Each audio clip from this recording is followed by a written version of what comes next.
Assalamualaikum warahmatullahi wabarakatuh. Bismillahirrahmanirrahim. Qala al-muallifu rahimahullahu ta'ala wa nafa'ana bi ulumihi fidaraini amin ya Allah ya rabbal alamin. La tada syai'an minan nari qabla naumika. La tada ulah ninggalkeun anjeun syai'an kana hiji perkara minan nari nyatana seuneu qabla naumika samemeh sare anjeun.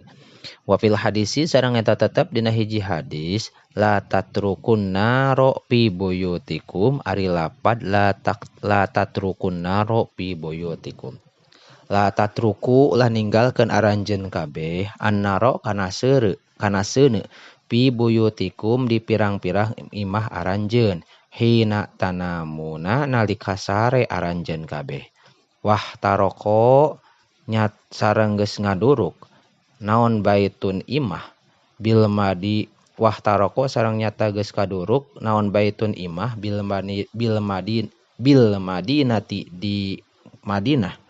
ala ahlihi ka ahlina bait minal laili ti peuting. Pala mahuditsa nalika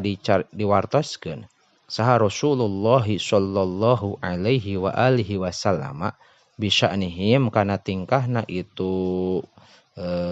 kaum qala ngadauh Rasul inna hadihin naro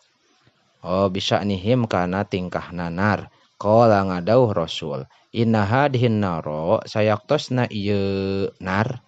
seuneu teh aduun eta musuh lakum pikeun aranjeun paidzanim tum di mana-mana sare anjeun paat piuha mangka kudu mareuman anjeun kana nar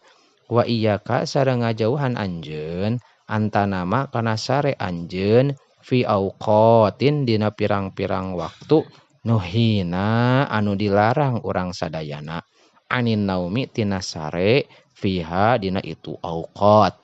kama saperti perkara fil hadisi anu aya dina hadis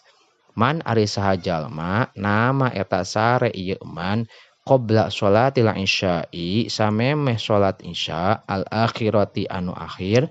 fala anama mangka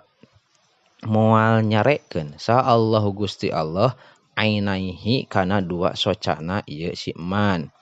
ari saha jalma ba'da nama eta sare ieu man ba'da sholatil asri sabada salat asar pah tulisa mangka disabat naon aqluhu akalna ieu si man pala yalumanna mangka ulah moyok nyaan ieu si man illa nafsahu kecuali kana dirina si man